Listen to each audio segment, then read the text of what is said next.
Where we're going, we won't need roads because literally DeLorean is making a flying car. Yes! Flying car! Sure. I'm never gonna ride one, but we could go one for day. It, guys. So DeLorean still exists even after John DeLorean's death. Now Paul DeLorean, who is John's nephew, is in charge of the company, and he is the CEO and chief designer of DeLorean Aerospace. And they are working on developing a flying car. It is a 2-seat vertical takeoff and landing personal air transport vehicle, which is what we call a flying car, and it moves it would be moving into the territory of other flying vehicle concepts that are being pursued by Uber, Airbus, DARPA, and Larry Page, to name a few. I think we have a picture. That doesn't look like a DeLorean motor car at all. It does look awesome though. Yeah, it looks totally different. Oh, I like that design better than a lot of them. Yeah. I don't like the tandem. No. I want to sit next to you. I think it's part of the design to make it fly because it has 2 sets of wings, some winglets underneath that you can kind of see, 2 large ducted fans mounted along the center line in the front and the back. They swivel horizontal for takeoff and vertical for forward flight. So that vehicle is 20 feet long, 18.5 feet wide, and when it's trying to park, it can pivot to tuck in so it could slide into a larger garage, but not the kind of garages we own at all. Yeah. And it's also all electric. Cool. Yeah.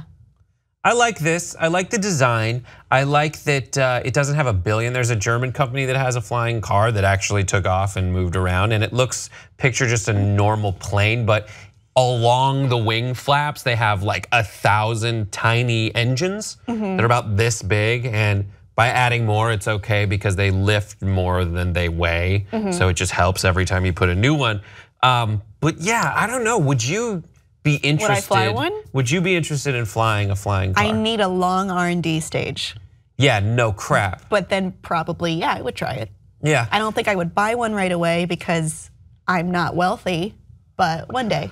But even now, like it doesn't make me happy the idea that buying a car now, just a normal car, the technology, normal, like a fossil fuel powered car, right? A normal fossil fuel, or even like a hybrid car. Buying one, the rate at which the technology is improving, not just from the technology of like hybrid synergy drives or whatever they call them, but also the like in-car entertainment and video and map systems and how they work with your phone and not with your phone. It's developed more, so you just plug your phone in and it's an auto-populating like interface.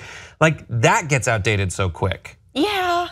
That this, like you buy that new flying car in 2020 when they want to have them out. I'm sure this won't be ready by 2020. Yeah. I mean, right now it's still, they're working on completing a full-size, full-flying prototype within this year, and they're hoping to do a lot of testing via remote control before people, of course, probably in the California desert. Yeah. Yeah. Where they test a lot of stuff. I mean, it's not super ready for people just yet. I think 2020 is a very ambitious timeline. I would say in the 2020s. Right. It's interesting also, like Uber is trying to launch a flying car service in Dubai? In Dubai. Yeah.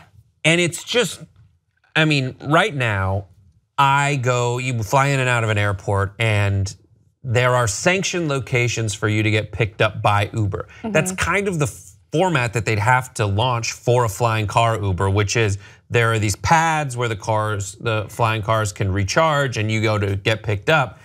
And they want to have like 1,000 cars and 80 of these places to get picked up. But like the idea, I'd have to get myself to one of those limited pickup zones and it would take me that much extra time to do that as it probably would just to drive myself there or take a normal terrestrial Uber. I think the problem is that infrastructure doesn't improve quickly enough to match these different transportation technologies like Uber, and also they have to contend with the older form of transportation that may have more of a precedent, more of a standing in trying to keep new technologies out.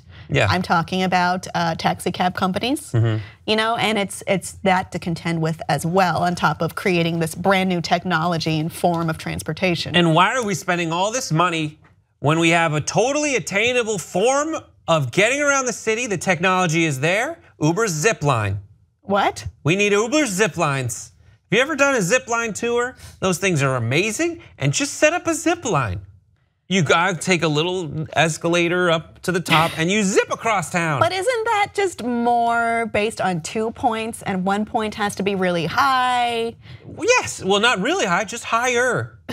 Just really Higher damn high. enough. So you get the momentum to travel miles and miles and miles, and then you have the infrastructure of the cable to keep up. And I like wearing skirts, so this is inappropriate for me. Nope, they have the Uber skirt hider, which would come complimentary. It's a diaper. Yeah, I'm just saying I want to do zip lines, so let's go plan one of those vacations. You can go on a zip line adventure vacation. Thank you. And then we'll think about this for the future. But for now, we have DeLorean's flying car technology, which may or may not be a thing in the upcoming decade. Audience, when will flying cars actually be a viable form of transportation? Please let us know what you think below, and please like and subscribe for more.